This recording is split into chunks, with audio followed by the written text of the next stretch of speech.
We did something very simple but important about a year ago, just over a year ago. We implemented a daily safety huddle. Steve and Aaron kind of co-run this, and all of our staff do a stand-up huddle 10 minutes a day.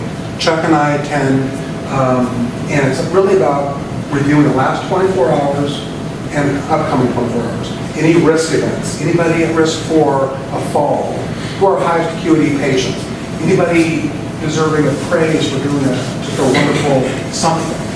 And it's a check-in, it's a way to prevent error and to recognize people, and it really has been a success. Anthem is the biggest payer in the state. You may not know, you probably don't know, that they have a quality program that will pay you if you are on higher benchmarks within their criteria, and it's called the Quality Hospital Improvement Program, and we are at the top of the metric, so we receive about $133,000 a year in addition from Anthem because of our quality metrics that we manage. You may not know the term CAUTI, catheter-associated urinary tract infection. You don't want one. It's not a good thing to have. We went for 3 years without one, and never in a place that I've worked do you go more than a month or two without one. So 3 years is extraordinary. We just did have one CAUTI, but it was probably hard to not have the condition of the patient. But we are very focused on infection prevention, making sure patients are safe and free from infection, while we're always washing our hands with that alcohol stuff on the wall. And I just mentioned this bullet point called Safe Watch. We implemented a new reporting system to encourage our staff to report incidents of any kind through the systems. We can track, and we can do root cause, and we can learn from our mistakes and be better. And we are getting hundreds of what I call recommendations for sort of ways to improve our care systems. So a lot of focus in this area. You can't see that graph easily, but I mentioned patient experience. One of the things we are so proud of is our surgical department and the patient experience results we get. We use a system called Pressgaining that surveys thousands of hospitals. We're compared to essentially the whole country. And so if you're in the top percent, that would mean that you're better than 99% of the hospitals in the country. We are in the top, either the top 1 or 2% continually in surgery across this country. I mean, I've never seen something like that. Most departments, it's like golf, you hit a bad shot, you hit a good shot. This one, it's all good shots. And it's kind of like his golf game, Chuck's. Always a good shot. So really proud of our patient experience scores. I'm not going to go into great detail here, but one of the areas that we are focused on, because our surveys show that we need to, is the process of transitioning patients, whether it be from ER to medical, or from medical to home, or from day shift to night shift, and make sure there's continuity of care, transition of information, and that the patient experience isn't 12 hours at a time. It's continual while they're here. That's a short version of a complicated topic. And then Joint Commission's coming this year. They just went to Rock Memorial. That's our accrediting body that come every 3 years unannounced. Big deal. They look at the building, they look at your medical records, they look at medication management, look at your credentialing process. Drives us all kind of wild, but it's a big deal. You have to be certified, and they'll be here between now and October. Flu has been a big deal this year, and the way it affects hospitals is we get more patients, and our staff are sick with the flu, so we have less staff. So Aaron, that's why sometimes she gets pretty stressed when it's flu season.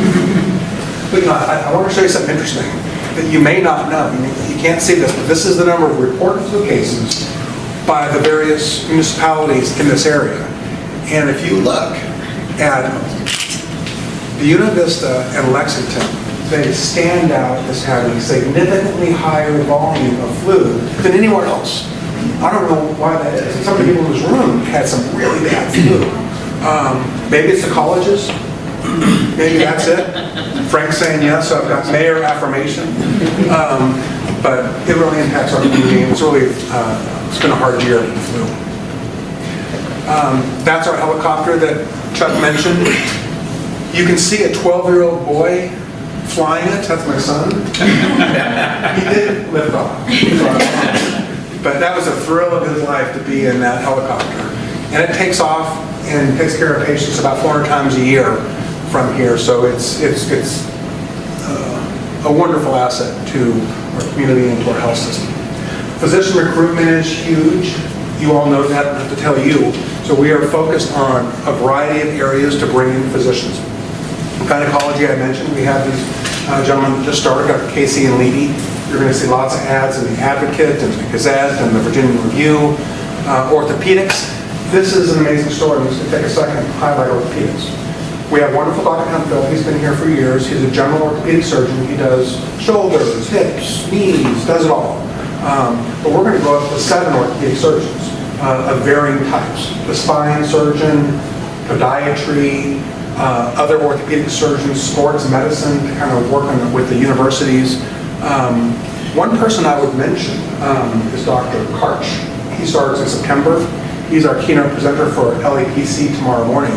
He lives here, has worked in California for many years, and he's a very advanced specialist in anterior hip replacement, which is a very high-end, really cool kind of way to have a hip replaced.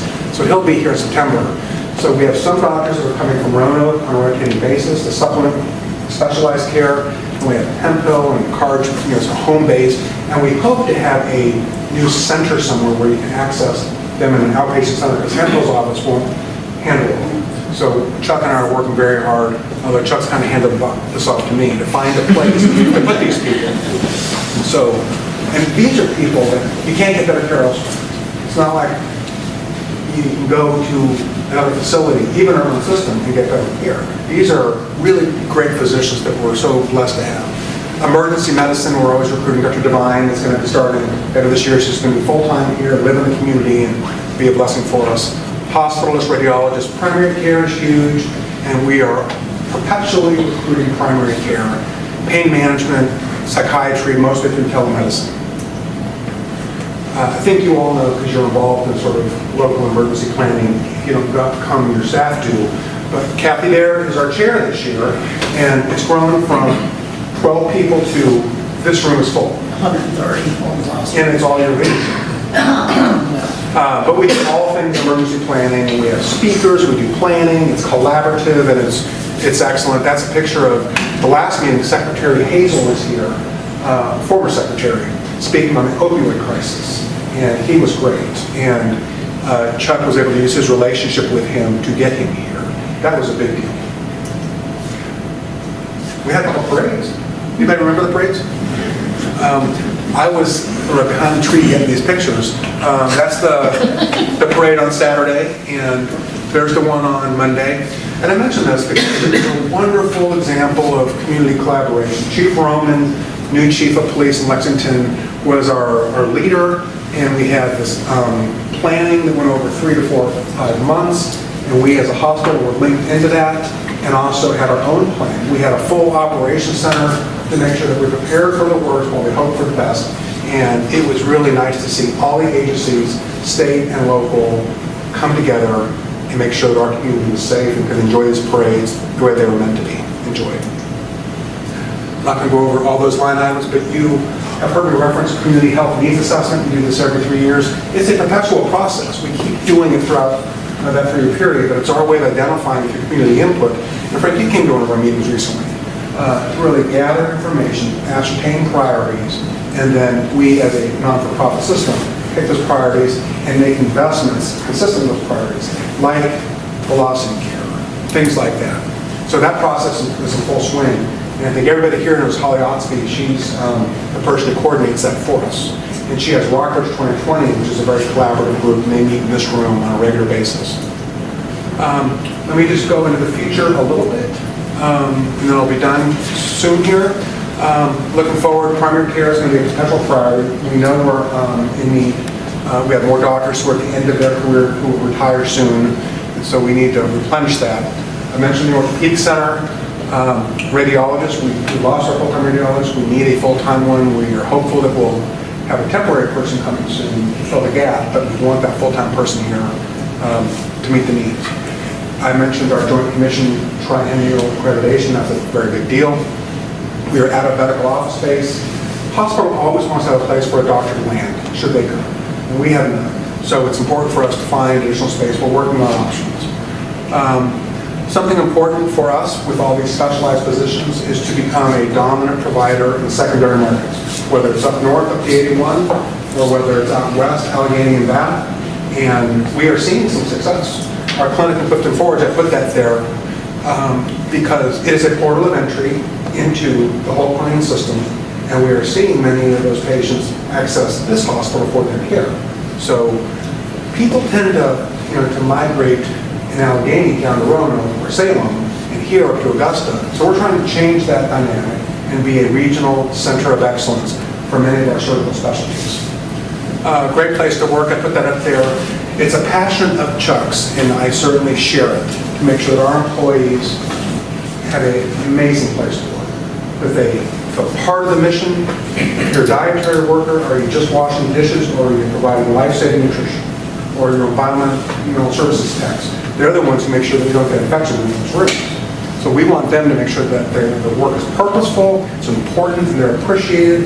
And we do an employee engagement survey every year to kind of see where they are with their sentiment about this organization and constantly try to improve. And then financial performance, we've got to take our own way. We have to be accretive, as I always say, and make sure that we can reinvest and support the system, support our hospital, and support really the needs of this community by reinvesting.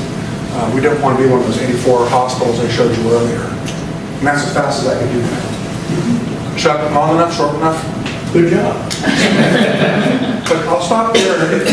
If you have easy questions, I'll answer. If you have mediocre or hard questions, Chuck, super hard ones, listen.